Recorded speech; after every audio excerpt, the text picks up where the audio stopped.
प्रिय भक्तगण, आज हम आपको एक कथा का श्रवण करा रही हूँ जो सुनने मात्र से आपके जीवन में सुख, संपत्ति और धन की वर्षा होगी।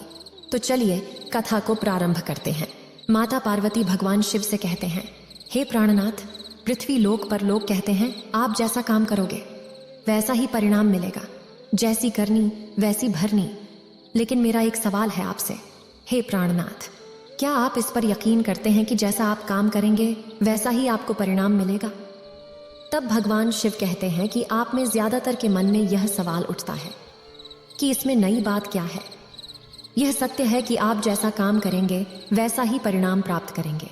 फिर माता पार्वती कहती है, लेकिन एक बार विचार करें, क्या आप इस सवाल का स्पष्ट उत्तर दे सकते हैं? फिर भगवान शिव कहते हैं, लेकिन कहीं ना कहीं आपके मन में संदेह हो रहा है कि क्या यह सच है या फिर यह झूठ है, क्योंकि आपने अपने आसपास बहुत सारे भक्तों को देखा होगा जो बहुत अच्छे काम करते हैं, बहुत अच्छे स्वभाव वाले होते हैं। अगर आप यह कहानी सुन रहे हैं तो पूरा सुनिए। इस कथा को आधा अधूरा छोड़कर जाने की गलती मत करिएगा, क्योंकि इस पवित्र कथा को पूरा सुनने से मनचाहा फल की प्राप्ति होगी। इसलिए इस कथा को पूरा सुने। आप शिव भक्त हैं तो भोलेनाथ का अनादर ना करें, वे हमेशा परेशान रहते हैं। आपने कई बार ये भी देखा होगा, या फिर आप जैसे ही कई ऐसे भक्त भी होंगे जिन्होंने अपनी परीक्षाओं के लिए जीत और मेहनत की होगी, लेकिन फिर भी अंत में उनके हाथ निराशा ही लगी। तो इसका अर्थ क्या हुआ? क्या इसका अर्थ यह है कि जिसने इसे कहा है क्या यह झूठ है? क्या वो गलत थे?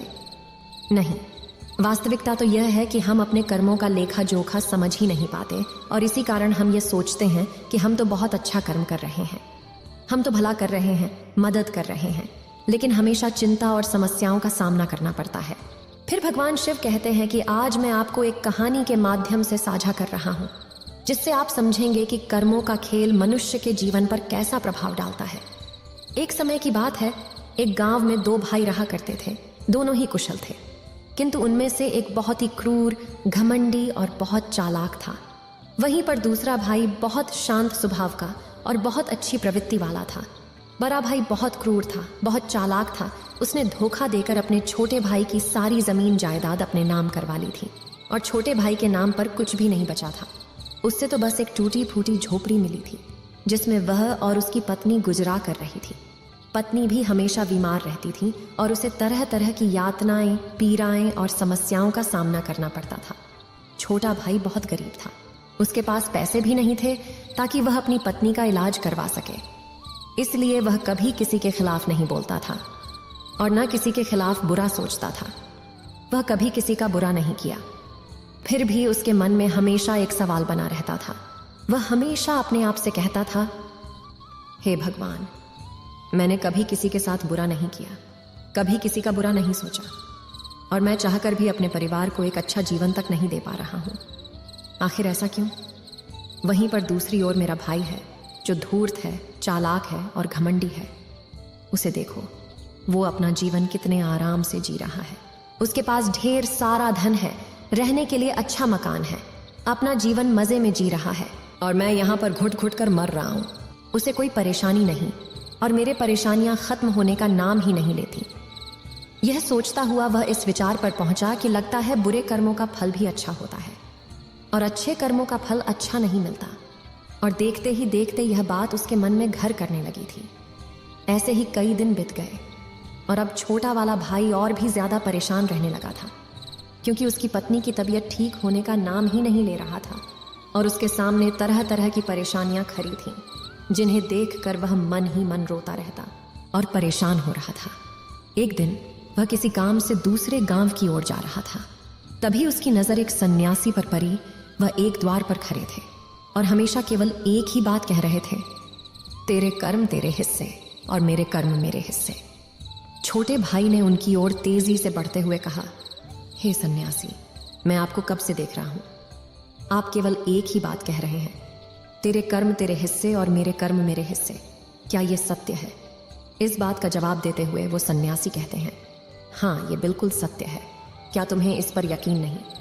तभी वह छोटा भाई उन सन्यासी से कहता है, हे सन्यासी गुरुवर, लगता है आपको कोई बहयम हो गया है। मैंने अपने जीवन में कभी कोई बुरा कर्म नहीं किया, ना ही मैंने कभी किसी के बारे में बुरा सोचा, ना ही किसी का बुरा किया। उसके बाद भी मैं हमेशा परेशानी से घिरा रहता हूँ। तकलीफें दिन पर दिन और परेशान कर रही हैं। मुझे तो आज तक मेरे अच्छे कर्मों का कोई अच्छा फल नहीं मिला। फिर आप यह कैसे कह सकते हैं कि अच्छे कर्मों का फल अच्छा मिलता है? मेरी पत्नी हमेशा बीमार रहती है और मेरे घर में खाने के लिए पैसे नहीं हैं। यहाँ तक कि मेरे बच्चे भी भूखे रह जाते हैं, और फिर भी आप कहते हैं कि अच्छे कर्मों के फल अच्छे मिलते हैं। तभी वह सन्यासी शांत स्वर से उसको कहते हैं, लगता है परिस्थितियों ने तुम पर बहुत ज्यादा प्रभाव डाला है। ऐसा प्रतीत हो रहा है कि तुम परिस्थितियों के सामने हार मान चुके हो, और इन कठिन परिस्थितियों ने तुम्हारी सोच को भी बदल दिया है। इसी कारण तुम ऐसा कह रहे हो। इस पर वो व्यक्ति सन्यासी से कहता है, जाइए जाइए, ऐसा लगता है कि खुद आप परिस्थितियों से हार कर दूसरों के घर भिक्षा मांगकर भोजन कर रहे हो, और मुझे कहते हो कि मैंने परिस्थितियों के सामने हार मान ली है। मुझे आपका यह भाषण नहीं सुनना, मैं जा रहा हूं। उसे रोकते हुए वो सन्यासी उस व्यक्ति से कहते हैं, ठीक है, तुम चले जाओ, लेकिन उससे पहले मेरा एक काम कर दो। वो व्यक्ति कहता है, अरे मैं कोई काम नहीं करने वाला, मैं तो जा रहा हूं। तभी वो सन्यासी कहते हैं, बेटा मैं जानता हूं तुम्हारे मन में क्या प्रश्न है। तुम इस बात से परेशान हो कि तुमने अच्छे कर्म किए और उसके बाद भी तुम्हें तकलीफ मिली। लेकिन क्या तुम इस प्रश्न का जवाब नहीं जानना चाहते हो? क्या तुम ये नहीं जानना चाहते कि तुम्हारे साथ ऐसा क्यों हो रहा है? ये सुनकर वो छोटा भाई कुछ देर के लिए मौन हो गया, और कुछ देर सोच विचार करने के बाद वो कहता है, अच्छा ठीक है, बताइए। तब वो सन्यासी उस व्यक्ति से कहते हैं, मेरा बस एक छोटा सा काम कर दो। कल सुबह सुबह तुम मेरे लिए कुछ फल लेकर मेरे आश्रम आ जाना, और जब तुम वहां पर आओगे तो मैं तुम्हें तुम्हारे प्रश्नों का उत्तर तुम्हें दे दूंगा, और तुम्हें यह भी समझ में आ जाएगा कि तुम्हारे साथ ही ऐसा क्यों हुआ। इस तरह कहते हुए वह सन्यासी ने अपना भिक्षा पात्र लेकर वहीं से चल दिया। अब उस व्यक्ति के मन में यह सवाल उठा कि क्या मुझे उन सन्यासी के आश्रम जाना चाहिए या नहीं। यही सोचते सोचते वहां से चलने लगा, और मन में सोच रहा था कि क्या मुझे उनके पास फल लेकर जाना चाहिए या नहीं। जैसे ही सुबह हुई और छोटे भाई ने यह तय किया कि वह फल लेकर उन सन्यासी के आश्रम जाएगा, वह घर से निकलता है और कुछ फल खरीदकर उस सन्यासी के आश्रम की ओर बढ़ता है। सन्यासी का आश्रम कुछ ही दूर पर स्थित था, और उसका रास्ता पास के जंगल से होकर गुजरता था, इसलिए उस रास्ते पर कोई भी नजर नहीं आ रहा था, और वहां पर सिर्फ लंगूर और बंदर ही दिखाई देते थे। जब वह छोटे भाई फल लेकर उन सन्यासी के आश्रम जा रहा था, तभी उन बंदरों को देखकर उसके मन में यह विचार उठता है कि क्यों न यह फल उन बंदरों को खिला दे। लेकिन तभी उससे याद आता है कि उस सन्यासी ने उसे वो फल आश्रम लाने को कहा है, इसलिए वह जैसे तैसे अपने मन को मनाकर उन सन्यासी के आश्रम की ओर चल पड़ता है, और देखते देखते कुछ देर में उस सन्यासी के आश्रम पहुंच जाता है। वह व्यक्ति उस सन्यासी को प्रणाम करके उनसे कहता है, ये देखिए मैं आ गया, और जैसा कि आपने कहा था कुछ फल लेकर आना, तो मैं अब फल लेकर आ गया। अब तो मुझे बता दीजिए कि आखिर मेरे साथ ही ऐसा क्यों होता है। तभी सन्यासी मुस्कुराते हुए उस व्यक्ति से कहते हैं, बताता हूं, लेकिन उससे पहले तुम मेरे एक सवाल का जवाब दो। तब जब तुम मेरे आश्रम की ओर आ रहे थे, और जब तुम्हारे मन में यह ख्याल आया कि तुमने उन बंदरों को यह फल क्यों नहीं खिलाया, तब वो व्यक्ति हैरान था। उसको समझ में नहीं आ रहा था कि आखिरकार उसके मन की बात वह कैसे जान गया, और उस सन्यासी को कैसे पता चला। तब वो व्यक्ति अपने हाथ जोड़कर उन सन्यासी से कहता है, हे सन्यासी गुरुदेव, ये बात तो मेरे मन में चल रहा था। वह व्यक्ति कहता है, बेटा जरूरी ये नहीं कि मुझे ये बात कैसे पता चली, जरूरी तो यह है कि तुमने उन बंदरों को यह फल क्यों नहीं खिलाया। वो व्यक्ति कुछ देर के लिए सोच में पड़ गया, और उसने हड़बड़ाते हुए उन सन्यासी को जवाब दिया कि हमने आपके लिए वह फल बचा कर ले आए, क्योंकि आपने मुझे ये फल लेने के लिए कहे थे। तब सन्यासी कहते हैं, जिस तरह एक बछड़ा हजारों गायों में से अपनी मां को ढूंढ ही लेता है, ठीक उसी प्रकार कर्मकर्ता को ढूंढ ही निकालता है। जैसे कि ये कर्म मेरे हाथों से ही लिखा था कि मैं ही इन बंदरों को ये फल खिलाऊंगा, इसलिए तुम ये फल उन बंदरों को ना खिला सके, और ये फल तुम मेरे पास लेकर आए। इतना कहकर उस सन्यासी ने वह फल उन बंदरों को खिलाना शुरू कर दिया। लेकिन वह व्यक्ति अब तक उन सन्यासी की बात का मतलब नहीं समझ पाया था। वह फिर उस सन्यासी से कहता है, हे सन्यासी गुरुदेव, आप क्या कहना चाहते हैं? मुझे आपकी बात कुछ समझ नहीं आई, कृपया करके मुझे स्पष्ट और विस्तार से समझाएं। तब सन्यासी मुस्कुराने लगे और उस व्यक्ति से कहते हैं, हम मनुष्यों को हमेशा से यह लगता है कि हम ही करता है और हम ही कर्म करते हैं, लेकिन वास्तविकता तो कुछ और है। यहाँ पर समझने वाली बात यह है कि कर्म हमारा चयन खुद करता है, हम कर्म का चयन नहीं करते। अगर आप किसी कार्य को करने के योग्य हैं तो कर्म आपको लाखों लोगों की भीड़ में से भी उठा सकता है। इसलिए जरूरी यह है कि कर्म करने पर नहीं बल्कि योग्यता प्राप्त करने पर ध्यान दो। अगर तुम्हारा पूरा ध्यान केवल कर्म पर होगा तो तुम कभी भी योग्य नहीं बन पाओगे और कभी भी कर्म तुम्हारा चयन नहीं करेगा। इस पर वह व्यक्ति कहता है, हे गुरुवर, योग्य बनने से आपका क्या मतलब है? आपका कहना है कि क्या मैं अपने परिवार का पालन पोषण नहीं कर सकता? फिर सन्यासी उस व्यक्ति से कहते हैं, नहीं, ये नहीं है। मैं तो तुमसे यह कहना चाहता हूं, योग्य बनने के लिए जिन कर्मों की आवश्यकता होती है उसके लिए तुम्हें पहले छोटे छोटे कामों को करना शुरू करना होगा, और जब तुम उन कामों में निपुण हो जाओगे, कुशल हो जाओगे, इतने योग्य बन जाओगे तो बड़ा कर्म, या फिर यूं कहें कि ये मुख्य कर्म, जिस कर्म के लिए तुम बने हो वैसे कर्म तुम्हें ढूंढ ही लेगा और वह कर्म तुम्हारे पास खुद ही चल कर आएगा। उधार तुम इन बंदरों को ही देख सकते हो। ये बंदर जब छोटे होते हैं तब से ही ये पेड़ों पर चढ़ना सीखता है, गुलाटियां लगाना सीखता है, दौड़ना सीखता है, छलांग लगाता है। शुरू में इन्हें तकलीफ होती है, ये कभी गिर जाते हैं तो कभी इन्हें चोट भी लगता है, लेकिन धीरे धीरे ये उन कामों में निपुण हो जाते हैं और उसके बाद इनका भोजन इन तक स्वयं ही पहुंच जाता है।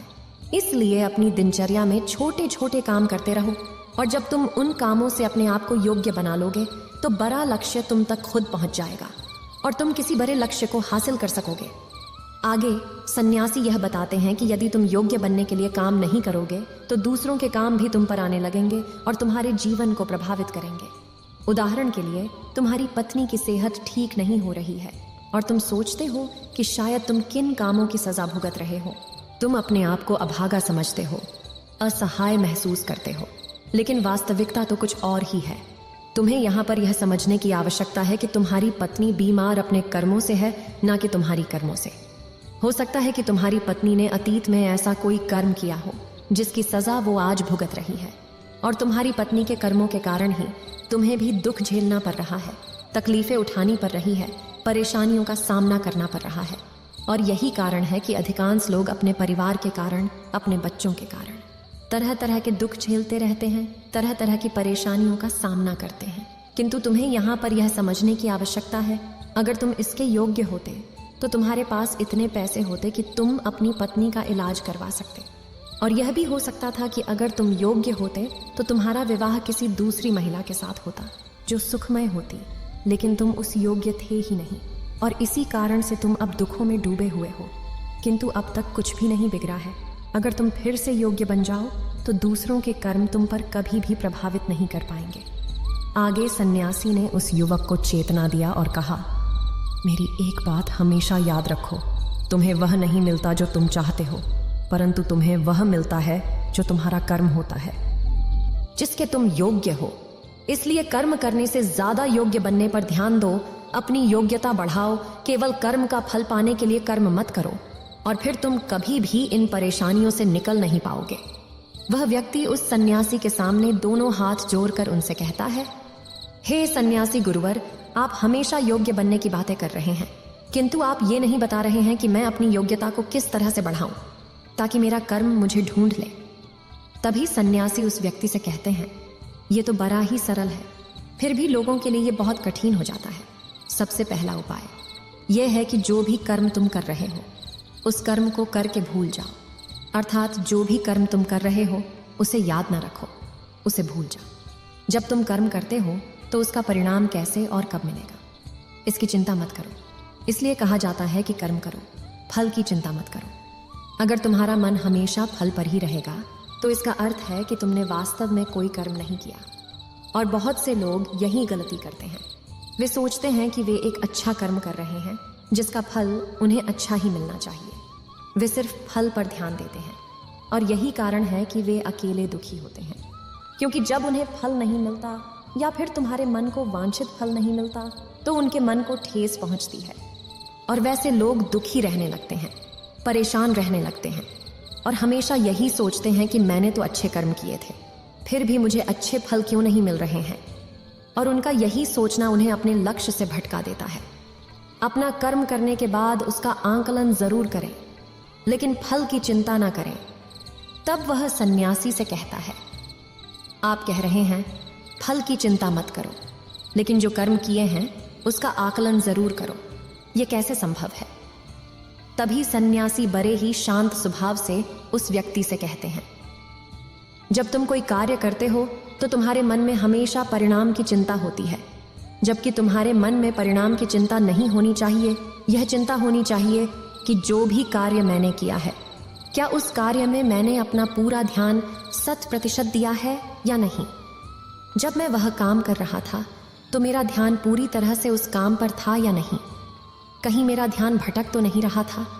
यदि तुम इन बातों पर विचार करोगे या सवाल करोगे, तब वास्तविक रूप से तुम खुद का मूल्यांकन कर पाओगे।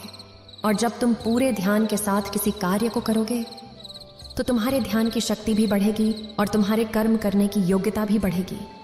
किंतु यदि तुम यह सोचते हो कि तुम्हें तो केवल कर्म करना है और केवल यही सोचकर तुम कर्म करते चले जाओगे, तुम्हें कर्म का फल कभी प्राप्त नहीं होगा और नहीं तुम कभी योग्य बन पाओगे। इसलिए कर्म करने के बाद आंकलन जरूर करो।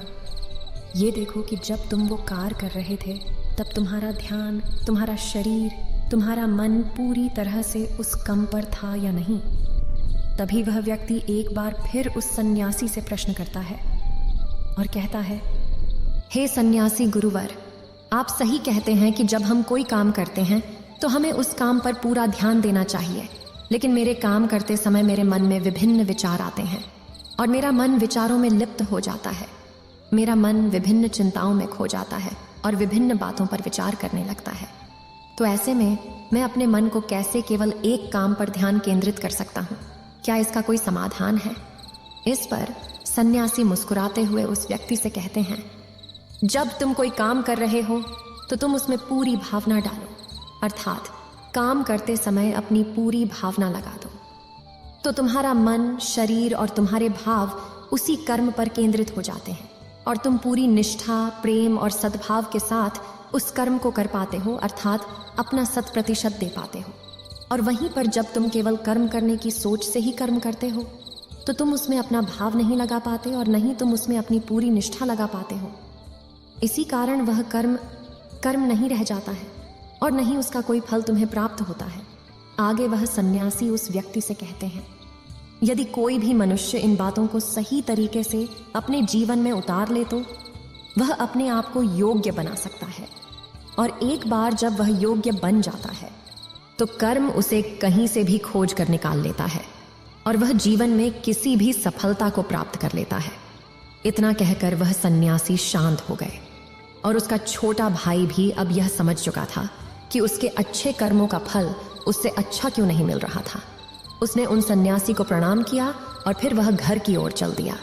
यह सुनकर माता पार्वती कहती है, हे प्राणनाथ, मुझे सारी बातें समझ में आ गई। ओम नमः शिवाय। इस वीडियो को बोलते समय कोई त्रुटि हो तो मैं क्षमा चाहती हूँ। उम्मीद है आप सभी को यह वीडियो अच्छी लगी होगी। अगर आप शिव के सच्चे भक्त हैं तो चैनल को सब्सक्राइब और वीडियो को लाइक करके कमेंट में हर हर महादेव लिख दीजिए।